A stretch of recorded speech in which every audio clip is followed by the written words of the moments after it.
Live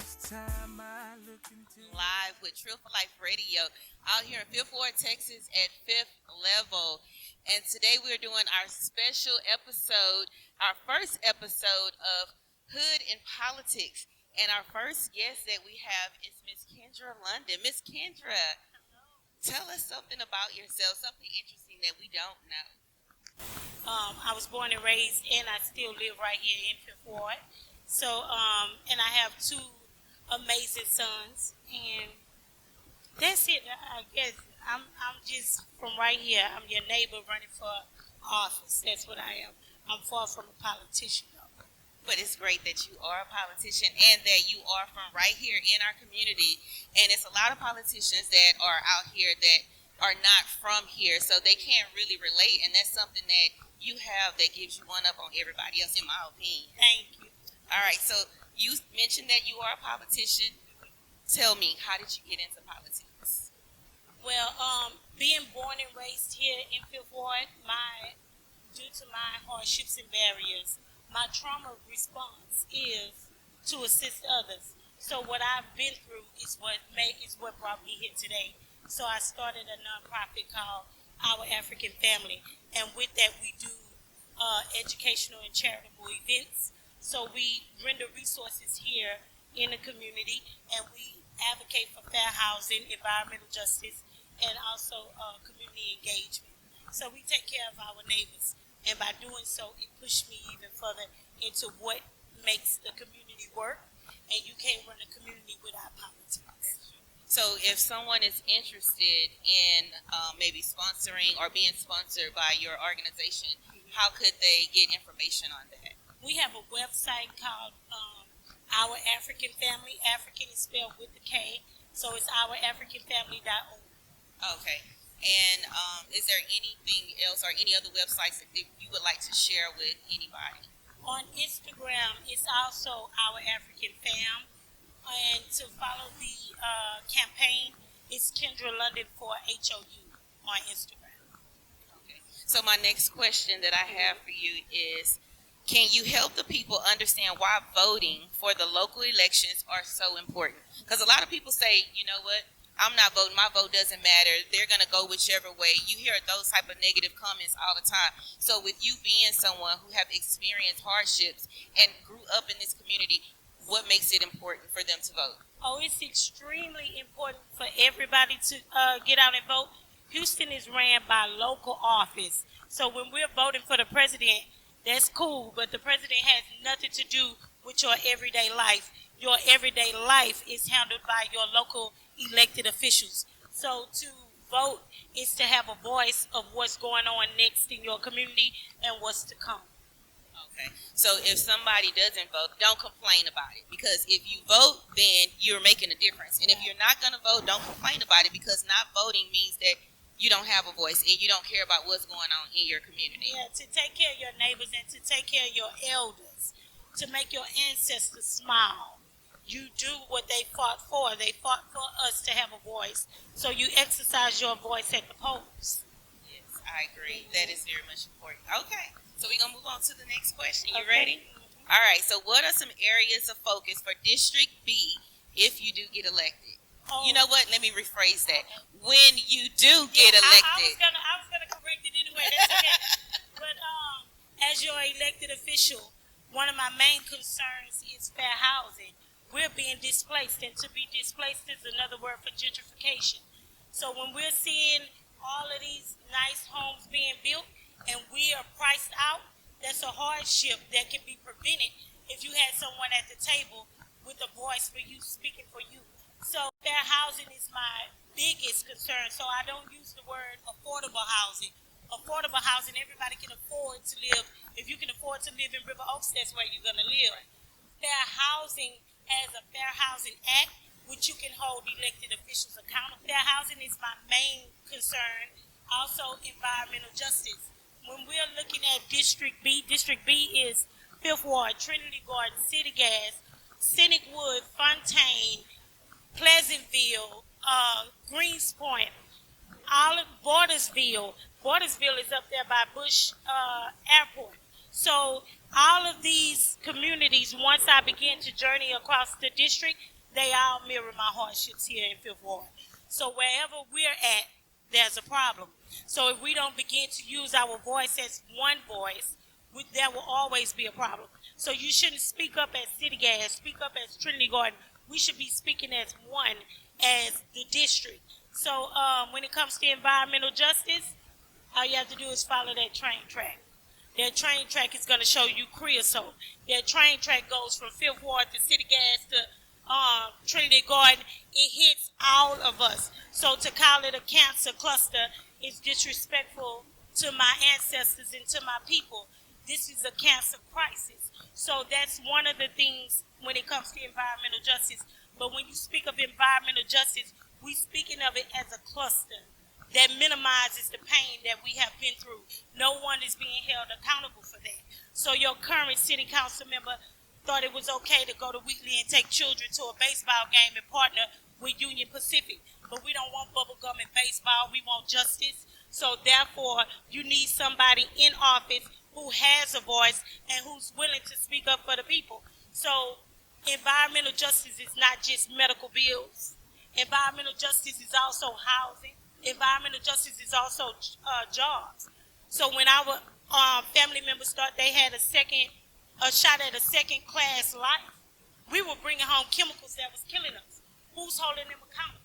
Who's speaking up for us? So if you're really about environmental justice, you understand that environmental justice happened only in the black and brown communities. So we need somebody to speak up for us. Exactly. You have to hold people accountable. Yes. Because one thing for sure, yes. Thank you. One thing for sure, if you don't hold people accountable, you don't call them out on their BS, right? It's going to continue to happen.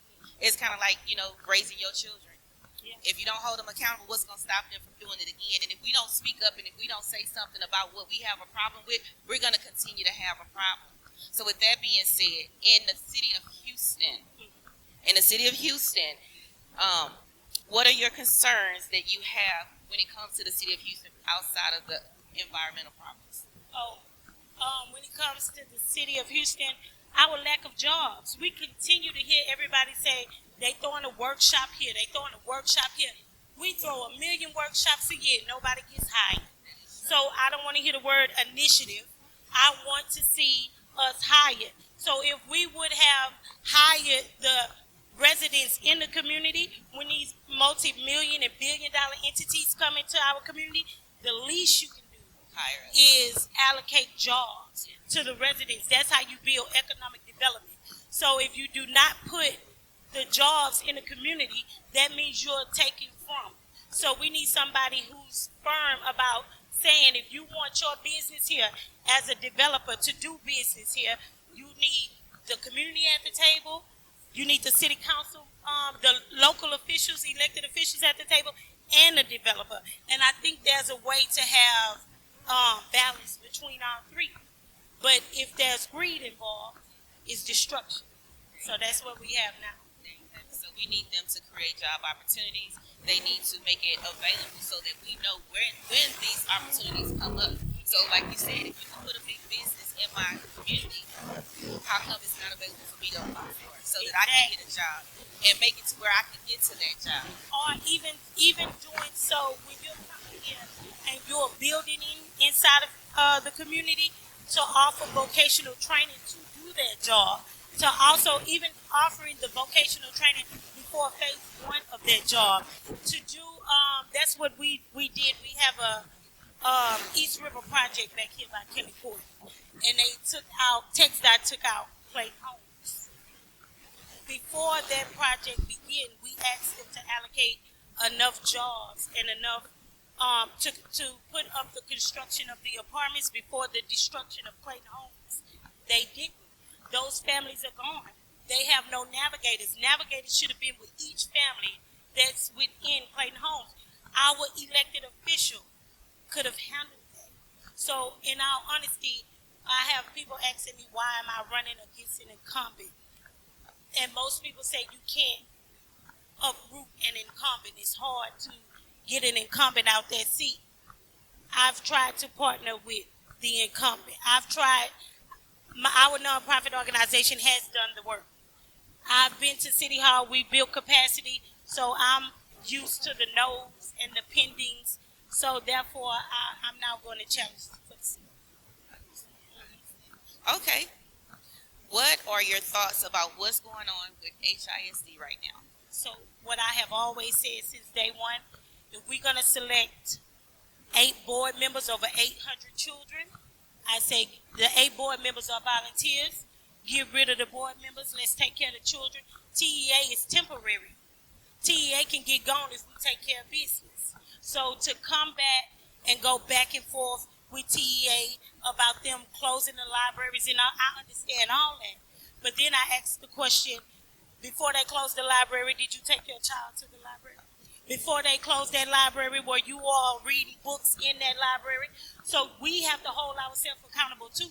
So I don't just go and harp and scream and holler at who's coming into the community. What were you doing as a parent as well? And I'm not pointing fingers. I have an 8-year-old son that has been retained. I fell short too. So I fell short too. Going through a divorce, transitioning, our norms became a new normal. So things fell short. So sometimes you hold you accountable. Now those people are here. They're not going anywhere until you can prove that you can do better. So in order to do better, it's now time for the village to do what they're supposed to do. So it's not only on the teacher. It's on the teacher. It's on the counselor. It's on the wraparound services. It's on you as the community. It's on everybody because it takes more than the 2 that made them to raise them. So it takes a village to raise these children. So now we have to also utilize our after-school service programs. Like all the after-school programs in the community, they should be utilized. So if we're not utilizing the things we screaming and kicking and hollering for, I don't build dependence. I'd rather build individuals that know how to build somebody else. So a true leader teaches someone else, and that person makes another leader. So like if you think in abundance and it'll happen. You think as a dependent, then you will always have your hand out. So even when I'm telling people that I'm running for city council, I don't allow people to tell me what their community needs. I ask you, what have you already been doing? And how can I help you build capacity? How can I help you build financially so you can continue to do that? And then I just help you build capacity to do that. But for me to go in somebody else's neighborhood and say it should be ran like this, nobody can come in Fifth Ward and tell me how Fifth Ward. So I wouldn't dare be disrespectful and go in City Gas or anywhere else and say it should be ran like this, this, and this. No, you have to take care of business the way it was taught to be done, and you show respect to give respect. So I have to show respect to the influencers in the community and show respect to the community leaders in order to build a rapport and trust for them to let me in. So just because you elected, that doesn't mean you the boss. You're supposed to be able to get along with everybody. So I want to see that kind of change. So yeah, that's what I'm doing. So do you feel like the community is welcoming to you? Oh man, when it comes to Civil War, that's not a question. I I love my neighborhood, and even when it comes to this campaign, this is a grassroots campaign, so I didn't take endorsements, and I didn't take the Houston Fire Department endorsed me, but I didn't take funding from endorsers. The community gave the donation, so we raised $5,000, and I stretched it like I knew and understood to do. So that money that the community gave me, that let me know that they were standing behind me. So I moved accordingly. Yeah, because they didn't have to do anything, and they did. Well, usually when people put money behind somebody, that means that they have faith and they believe in that person. So that speaks volumes about you. Thank you. Before we wrap it up, do anyone in our audience have any questions for Ms. London? All right, you.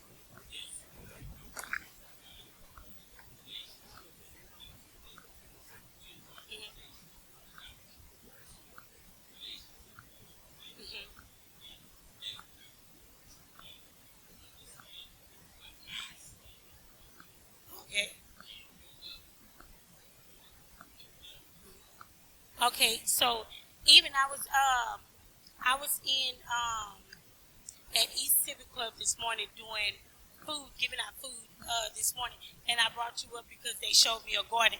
So whenever it comes to gardens, I always go to Kelvin, the urban farmer. I've never seen anybody put up a garden in 3.2 seconds. So he came by and he offered to assist us, and the kids gravitated to Kelvin so fast. Like, and he even brought the forklift and everything. If you go on the website, you will see this man, like everything was organic and everything flowed. So community garden that's in Fifth Ward, 10 times out of 10, he's touched it. So in order to build a network, I'm honored to partner with Kelvin. So our African family partners with Urban Farmer to create community gardens because we live in a food desert. And a food desert means that you have no grocery store in your community. A food desert means that the stores on the corner only have 3 days worth of food, and we can say 1.5 because the other food probably expired. So if you don't know how to be self-sufficient and can food, dry food, or grow your own food, we're in trouble. So to teach your neighbors how to be self-sufficient, I think that's one of the most powerful tools that we can do today anyway. So working with Kelvin for the urban farmer to create the community gardens. I also partnered with Link Houston, Stop I-45.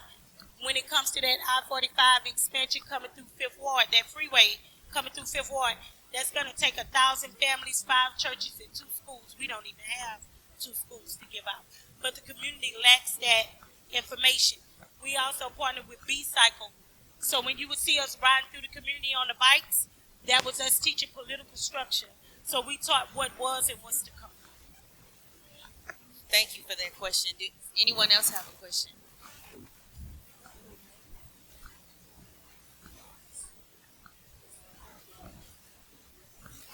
Okay.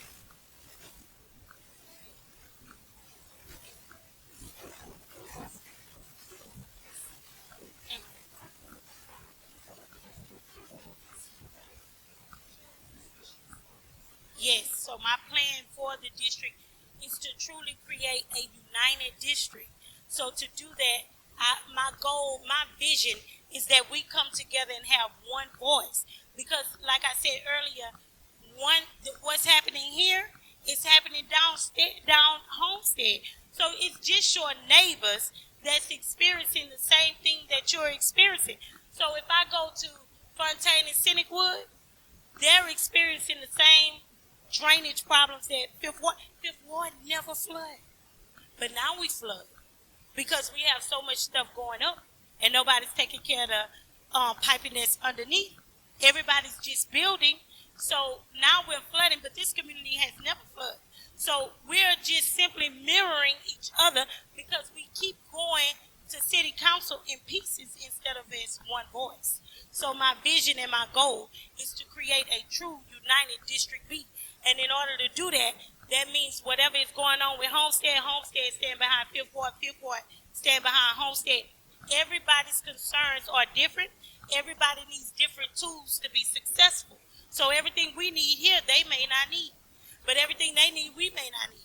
But we have to come to the table and iron out the kinks because it's going to be 1 million personalities. You have to have patience, and you have to have patience in order to build a true, strong foundation. So it's not going to happen overnight.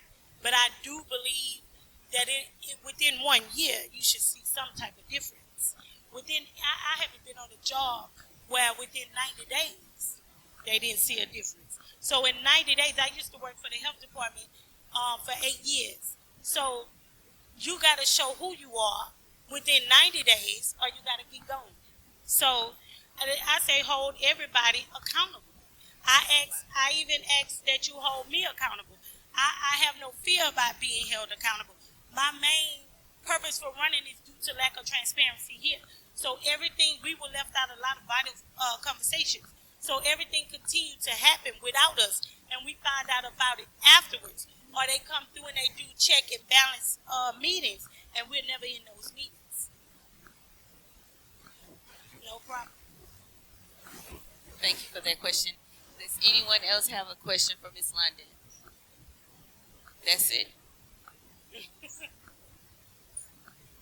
Okay, so if that's it, Miss London, before we go, tell everybody again why it would be beneficial for them to vote for you.